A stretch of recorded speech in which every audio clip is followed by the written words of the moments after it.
এর দিকে অনেক সময় কিছু জলখাবার যেটা চায়ের সাথে খাওয়া যেতে পারে মুচমুচে, এরকম বানানোর জন্য কাঁচা আলু, সুজি আর আটা দিয়ে আমি একটা জলখাবার বানিয়েছি। তার জন্য কাঁচা আলু ছাড়িয়ে নিতে হবে, গ্রেট করে নিতে হবে, কাঁচা লঙ্কা লাগবে, আর হচ্ছে সুজি লাগবে, সুজিটাকে জল দিয়ে ভিজিয়ে রাখতে হবে। যতটা সুজি ততটা আটাও লাগবে। আর মশলার মধ্যে গোটা জিরে, তারপরে গোটা মৌরি, আর হচ্ছে আমি শুকনো লঙ্কা আর কারি পাতাকে কুচি কুচি করে কেটে নিয়েছি, আর একটু কালো জিরেও রেখেছি।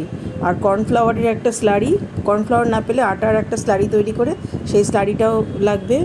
আর হচ্ছে ব্রেড ক্রাম্ব রেখেছি আমি, আর একটু সাদা তিল আর বাদাম গুঁড়ো, বাদাম আর সাদা তিল আমি একটুখানি কুটে নিয়েছিলাম, মানে একটু থেতো করে নিয়েছিলাম।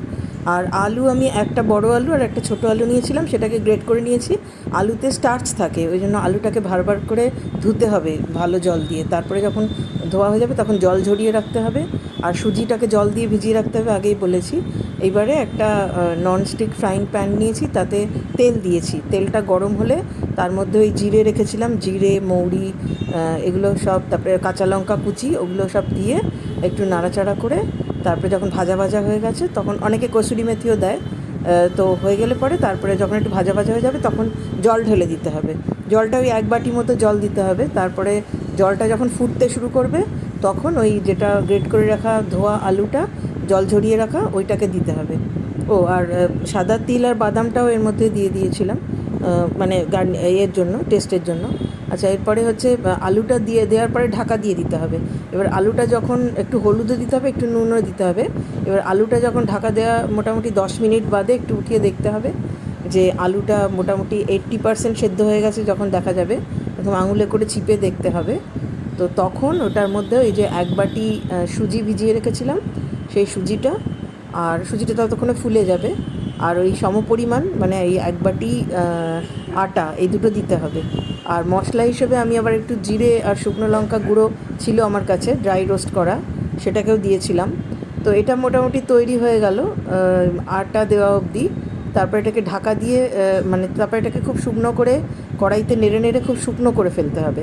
তারপরে যখন এটা মানে অনেকটা শুকনো হয়ে যাবে, কড়াই থেকে ছেড়ে আসবে, তখন ওটাকে একটা চৌকো স্কোয়ার পাত্রের মধ্যে একটু অয়েল ব্রাশ করে ওটাকে সেট করতে দিতে হবে।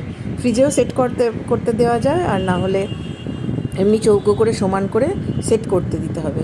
ওটা যখন সেট হয়ে যাবে তখন ছুরিতে করে নিজের পছন্দ মতো শেপে ওটাকে কেটে নিতে হবে। আমি একটু রেক্ট্যাঙ্গল শেপে কেটেছিলাম, মানে একটু লম্বাটে চৌকো হিসেবে কেটেছিলাম, আয়তাকার। এবার তারপরে ওটা ডাইরেক্টলিও অনেকে তেলে ভাজেন, গরম তেলে, মিডিয়াম হিট তেলে। আর আমি আবার ওই স্লারিটা যেটা বানিয়েছিলাম, যেটা কর্নফ্লাওয়ার দিয়ে, সেই স্লারিটার মধ্যে আবার ওই শুকনো লঙ্কা আর কারি পাতা, একটু নুন, আর হচ্ছে কালো জিরে, এগুলো দিয়ে স্লারিটাকে বানিয়েছিলাম। হচ্ছে ওই অনেকে আটা দিয়েও বানান স্লারিটা, যাই হোক আমি মুচমুচে করার জন্য কর্নফ্লাওয়ার দিয়ে বানিয়েছিলাম। এবার ওই স্লারিটার মধ্যে এটা সেট হয়ে গেলে ছুরি দিয়ে শেপে কেটে নেওয়ার পরে, আর স্লারি বানানোর কথা তো আগেই বলেছিলাম, স্লারিটা যেটা বানিয়েছিলেন আর সেটার মধ্যে ডিপ করে, আর তারপরে ওই একটু ব্রেড ক্রাম্ব, নুন মাখানো ছিল, ওই নুন মাখানো ব্রেড ক্রাম্বে ওটাকে আরেকবার করে মানে লাগিয়ে তারপর ওটাকে ডিপ ফ্রাই করতে হবে। তেলটা মিডিয়াম হট অয়েল থাকবে। আর এই যে একটা আলু, 1 বাটি আটা আর 1 বাটি সুজি দিয়ে বেশ অনেকগুলোই হয়। আমি তার 50% আজকে ভেজেছি, আর 50% রেখে দিয়েছি হচ্ছে অন্য কোনো দিন ভাজতে পারবো। তো মোটামুটি বেশ ভালোই নাস্তা এটা, জলখাবার বিকেলের, আর চায়ের সাথে তো খুবই ভালো লাগে।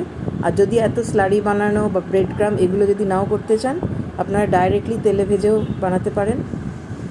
আর শেপটাও আপনারা যদি চৌকো শেপ না দিতে চান, অন্য ফ্রিজে এটাকে জমিয়ে নিয়ে গোল শেপও দিতে পারেন, বা যেরকম শেপ আপনাদের পছন্দ সেরকম দিতে পারেন। তো এইভাবে বানিয়ে দেখবেন, এটা খুবই ভালো। এমনিতে তো আলু, সুজি এসব দিয়ে তো জলখাবার অনেক কি বানানো যায়, তো সেটা সেদ্ধ আলু দিয়ে সাধারণত বানানো হয়। আর এটা হচ্ছে কাঁচা আলু দিয়ে বানানো, সেই জন্য একটু অন্যরকম খেতে। তো সেই জন্য আজকে এই জলখাবারটা আমি বানালাম। আমার তো খুবই ভালো লেগেছে, আপনারা দেখুন।